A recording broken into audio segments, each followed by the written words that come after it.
the roots of the following quadratic equation x square minus 0.04 is equal to 0। तो बेटा देखिए यहाँ पे दे रखा है x square minus 0.04 is equal to 0।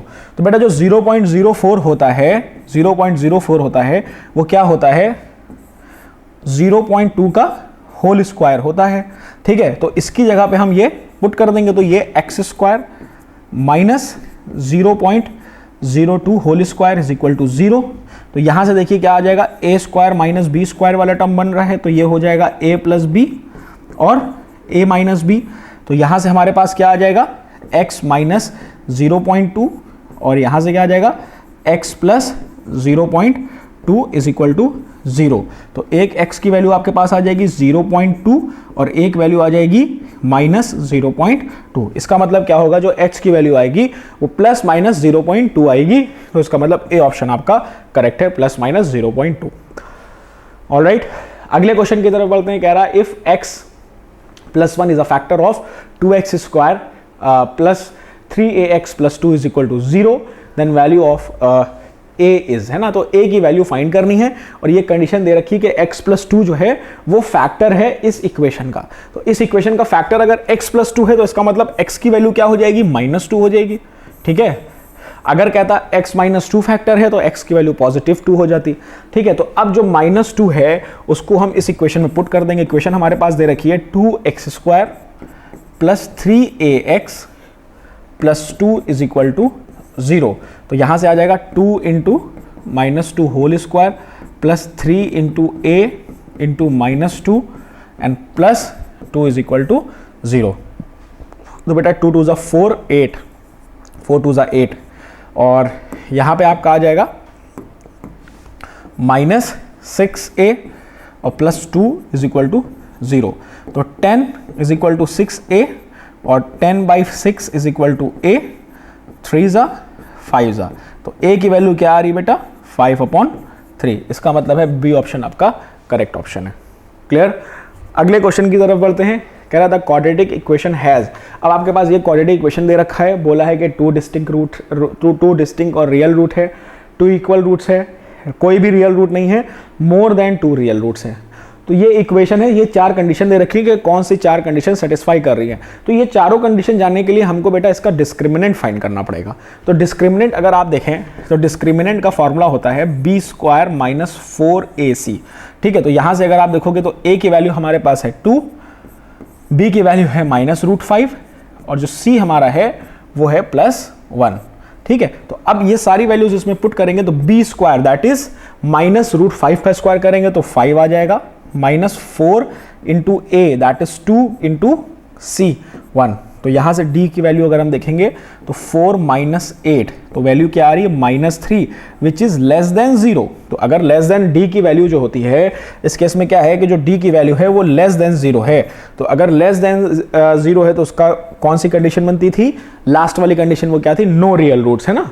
d क्या आ रहा है, इमेजनरी आ रहा है, कोई रियल रूट नहीं है उसके, तो वो इस इक्वेशन के कोई भी रियल रूट्स नहीं होंगे।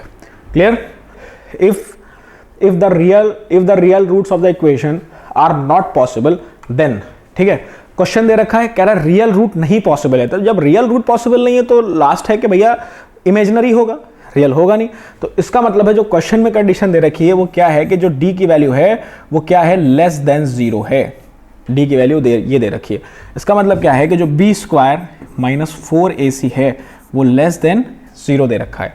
तो यहां पे अगर आप देखोगे a की वैल्यू क्या है 1 है, b की वैल्यू माइनस b और c की वैल्यू 1 है। ठीक है, तो b स्क्वायर, तो यहां से b square minus 4 into 1 into 1 is less than 0। तो b square minus 4 is less than 0। तो b स्क्वायर माइनस 2 का स्क्वायर इज लेस देन 1। अगर इस तरह कुछ दिया होता है y square minus a square is less than 1, तो जो y की वैल्यू होती है वो माइनस a से y और ये वैल्यू होती है ना। तो यहाँ पे हमें दे रखा है b square minus 2 square less than 1, तो यहाँ से हो जाएगा माइनस 2 b और 2, ये वैल्यू आपकी हो जाएगी। इसका मतलब है बी ऑप्शन आपका करेक्ट ऑप्शन है।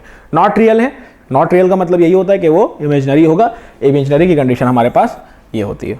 ठीक है, अगले क्वेश्चन की तरफ बढ़ते हैं। अगला क्वेश्चन कह रहा है if one root of the equation X square plus A X plus 3 is equal to 0 is 1 then its other root will B.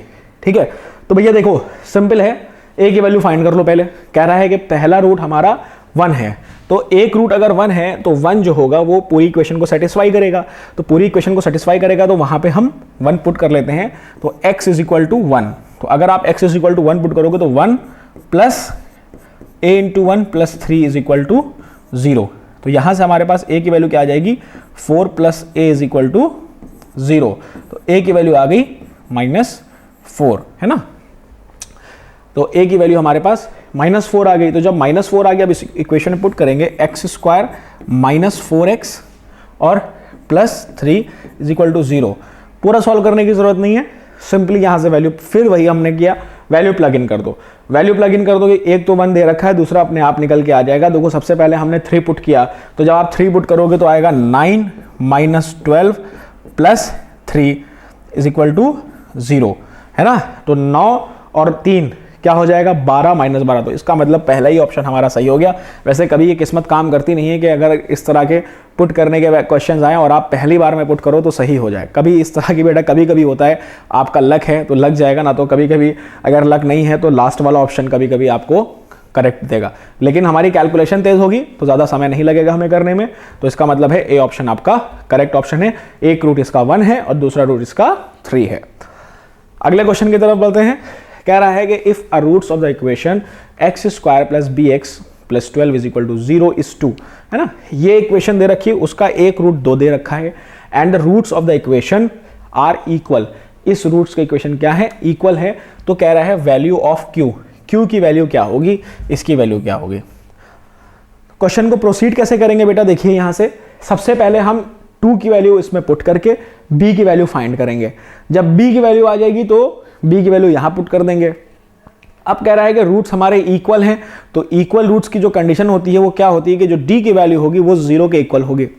जब d की वैल्यू हम 0 के इक्वल रखेंगे वहां से हमारे पास q की वैल्यू आ जाएगी। तो चलिए इसको स्टार्ट करते हैं। सबसे पहला इक्वेशन कह रहा है X square plus B X plus 12 is equal to 0। तो एक्स स्क्वायर रूट हमारा 2 है, तो 2 square plus 2b plus 12 is equal to 0। 4 plus 2b plus 12 is equal to 0। तो यहां से जो b की वैल्यू है वो आपके पास आ रही है 2b इज इक्वल टू -16 और b की वैल्यू आ रही है -8, है ना। अब यही b की वैल्यू हमने सेकेंड इक्वेशन में पुट कर दी। सेकेंड इक्वेशन क्या थी, X square minus 8x plus Q is equal to 0। अब इस इक्वेशन के जो रूट्स हैं, रूट्स क्या है बेटा, रूट्स आर इक्वल, है ना। रूट्स इसके इक्वल है। तो जब रूट्स इक्वल होते हैं, जो d की वैल्यू होती है वो 0 होती है। तो जब d की वैल्यू हमारी 0 होगी तो इसका मतलब क्या हो गया, जो b स्क्वायर, इसका मतलब हो गया कि जो हमारे पास b स्क्वायर माइनस 4ac है, b स्क्वायर माइनस 4ac है, वो 0 के इक्वल है। अब इसमें अगर आप b देखोगे तो b -8 है, -8 होल स्क्वायर माइनस 4, a की वैल्यू 1 है, c की वैल्यू q है इज इक्वल टू 0, है ना। अब इसको यहां से सॉल्व करेंगे तो क्या आ जाएगा, 64 minus 4q is equal to 0। 64 minus 4q is equal to 0। 64 is equal to 4q, है ना। और 4 को इधर ले आएंगे तो 64 upon 4 is equal to q। तो 4 1 जा और 4 6 जा 12, है ना। तो जो ये q की वैल्यू यहां से आ रही है वो आ रही है 16। क्लियर। इसका मतलब है जो सी ऑप्शन है आपका वो करेक्ट ऑप्शन है, 16 आपके q की वैल्यू है। ठीक है। कह रहा find the roots of the equation. अब हमें इस इक्वेशन के रूट्स फाइंड करने हैं। देखिए X square minus 3x minus m और m plus 3 is equal to 0। अब इसके बेटा हमको रूट्स फाइंड करने हैं, है ना। तो बेटा देखिए इन सब के रूट्स फाइंड करने के लिए 2 तरीके हैं। एक तो अगर आप फैक्टर कर लो, क्योंकि बहुत आसानी से ये फैक्टर हो जाते हैं। मिडिल टर्म को हमको फैक्टर करना है, ठीक है। और दूसरी चीज़ क्या होती है, इसको आप क्वाड्रेटिक इक्वेशन में भी, क्वाड्रेटिक फार्मूला में भी पुट कर सकते हो। क्वाड्रेटिक फार्मूला में पुट करोगे तो कुछ चीज़ें बाहर आती चली जाएंगी, सॉल्व होता जाएगा, लेकिन हम पहले इसको फैक्टर करने की कोशिश करते हैं। तो बेटा जब फैक्टर करने की कोशिश हमने करी तो यहाँ से देखिए स्प्लिटिंग मिडिल टर्म करना है, तो यहाँ से a की वैल्यू क्या है 1 है, b की वैल्यू -3 है, और c की जो वैल्यू है दैट इज -m और m+3, ये वैल्यू है हमारे पास। ठीक है, तो अब यहाँ से हमने देखा जो a इंटू सी है, a इंटू सी वो कितना आ रहा है 1 इंटू -m और m+3, तो जो a इंटू सी आ रहा है वो आ रहा है -m+3। तो बेटा अब हमको 3 को कुछ इस तरह, जो -3 है ये वाला टर्म है, इसको हमें कुछ इस तरह हमको इसको फैक्टर करना है कि इसका जो मल्टीप्लिकेशन आए, जो इसका मल्टीप्लिकेशन है वो क्या आना चाहिए -m और m+3 आना चाहिए।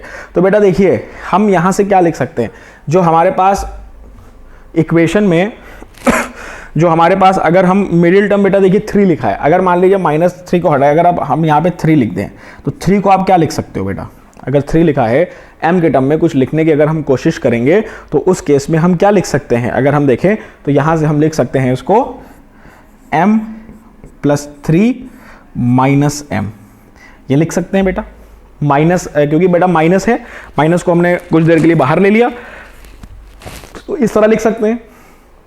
अब अगर इसको मल्टीप्लाई भी कर रहे हो तो क्या आ रहा है -m और m+3 आ रहा है, और ऐड या सब्ट्रैक्ट करने पे 3 आ रहा है, लेकिन माइनस का हमने बाहर ले लेंगे। भाई इसको हम इस तरह कर ले ना, इसको आपने इस तरह कर लिया, माइनस बाहर ले लिया, ठीक है, तो ये -3 इधर भी लग गया। तो ये कुछ इस तरह का हमें करना है। तो जब यहाँ पे देखिए हम इसको फर्दर आगे सिंप्लीफाई करेंगे तो यहाँ से जब आप इसको सिंप्लीफाई करोगे तो बेटा ये कुछ इस तरह का टर्म आ जाएगा, x² माइनस, देखिए माइनस हमने बाहर ही लगा दिया और ब्रैकेट में क्या ले लिया m+3 -mx, और इधर क्या आ जाएगा m और m+3 = 0। ठीक है, अब आप क्या करो x को और माइनस को भी अंदर ले आओ। ठीक है, अब क्या देखिए, अब यहां से हमारे पास जो चीजें कॉमन आएंगी वो बहुत आसानी से हमारे पास चीजें कॉमन आ जाएंगी। अब आप देखिए जब आपने इसको फर्दर सिंप्लीफाई किया तो यहां से क्या आ जाएगा x², ठीक है, और माइनस m+3x, और ये माइनस जब इधर आएगा तो ये प्लस हो जाएगा +mx और माइनस m+3 = 0। देखिए कितना आसानी से हो गया। ठीक है, बस हमको क्या करना है, मिडिल टर्म को फैक्टर करना आना चाहिए कि भाई मिडिल टर्म को हम m के टर्म में कुछ इस तरह लिख लेंगे। इसके फर्दर आगे आप क्वेश्चन और प्रैक्टिस करोगे तो ये बहुत आसानी से हो जाएगा। अभी लग रहा है कि थोड़ा सा टफ है, लेकिन फर्दर और क्वेश्चन इसके आप आगे करोगे तो बहुत आसान क्वेश्चन इस तरह के होते हैं। अब देखिए 2 के टर्म बन गए, एक हमारा ये हो गया, एक हमारा टर्म ये हो गया। अब यहाँ से हमने x को कॉमन ले लिया, जब x को कॉमन लेंगे तो बचेगा x -m+3। ठीक है, एक हमारे पास ये बचेगा। यहां से हमने क्या कॉमन ले लिया बेटा, यहां से अगर हमने देखा तो ये m कॉमन आ रहा है, तो यहां से हमने जब +m कॉमन ले लिया तो अंदर बचेगा x -m+3 = 0। ठीक है, ये हो गया। तो अब यहां से हमने क्या किया, x -m+3, ठीक है, ये एक तरफ हो गया और ये आपका x + m एक तरफ हो गया = 0। तो यहां से आपने जब देखा तो एक x की वैल्यू आपके पास आ गई m+3 और दूसरी वैल्यू आ गई -m। This is your required roots of the given equation, है ना। एक -m है और दूसरा क्या होगा बेटा m+3 होगा। क्लियर। अगले क्वेश्चन की तरफ बढ़ते हैं, कह रहा find the roots of the equation. अब बेटा कभी कभी क्या होता है ना कि रूट्स, अभी इसको पहली बात तो आप क्वाड्रेटिक फॉर्म में पुट करो, हो जाएगा, रूट के अंदर रूट आएगा, घबराने की जरूरत नहीं है, मल्टीप्लाई होगा अपने आप चेंज हो जाएगा। ठीक है, लेकिन अगर हम इसको फैक्टर करने की कोशिश करें, ठीक है, क्योंकि फैक्टर से बेटा हमने क्या बताया, फैक्टर से क्वेश्चंस हमेशा आसान हो जाते हैं। तो फैक्टर अगर आप करोगे तो फैक्टर तो